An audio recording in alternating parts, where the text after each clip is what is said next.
Let's get congressional reaction to the Prigozhin rebellion and the foreign policy questions it raises for lawmakers here at home. I'm joined by Democratic Congressman Khanna of California. He is a member of the House Armed Services Committee. Congressman, it's great to see you again.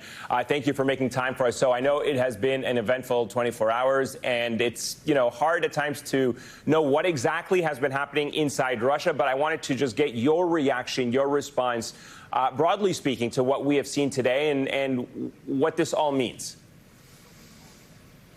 I would say there are three overarching principles. First, it's a good thing that there is de-escalation and some resolution. The last thing the United States or the world needs is a unstable Russia, a nuclear power that could devolve into a civil war. So the fact that there is some resolution is good.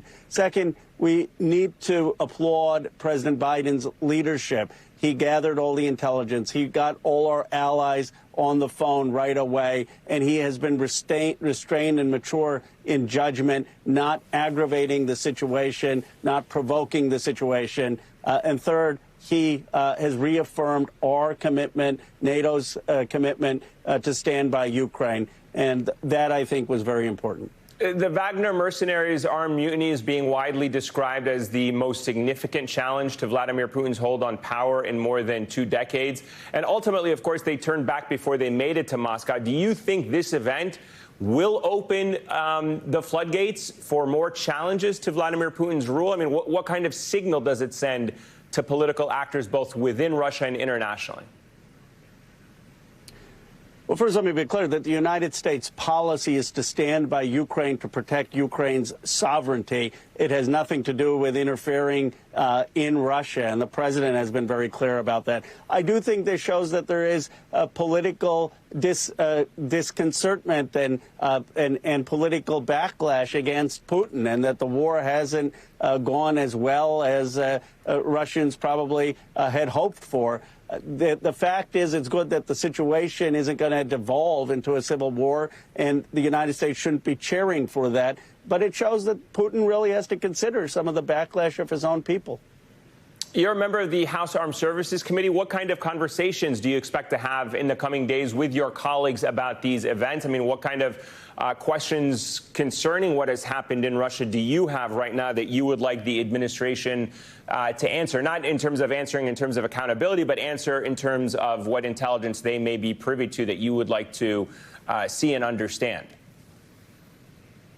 Well, we need to understand what this exact deal was with Prigozhin. I mean, is he still going to have any role? Are there going to be any steps, sanctions against him? I know they say they're not, but what does that mean? Are there going to be changes in the Russian army and at the top levels? I think there's a lot that is unclear. And then, of course, we need to know what it means for the fight in Ukraine. My understanding is that so far Russia has not withdrawn any of its troops. What is the posture of Russia going to be with Ukraine? But I think, again, this is why the president has handled this exactly correctly. He hasn't gone out and opined. He hasn't provoked the situation. He's gotten the allies all on the same page. And I'm sure he will be briefing the Armed Services Committee in Congress, or people in his administration will be. Let me contrast this current president to the former one. Former President Trump called the situation on his social media platform, he called the situation in Russia a, quote, big mess. Your thoughts on how you think today's events will impact your Republican colleagues' approach to the war in Ukraine? I mean, you've already had your fellow Congresswoman Marjorie Taylor Greene, a Republican, pose the question saying she hopes that the U.S. government or this administration was not behind what was happening today in Russia. Well, that's just irresponsible. Of course, the United States was not behind that. And any American patriot should not be impugning. It's not impugning President Biden. It's impugning our military. It's impugning our intelligence agencies. I had a very constructive conversation with people at the Department of Defense. They have made it clear that we are not intervening in Russia, that we want actually the situation to stabilize.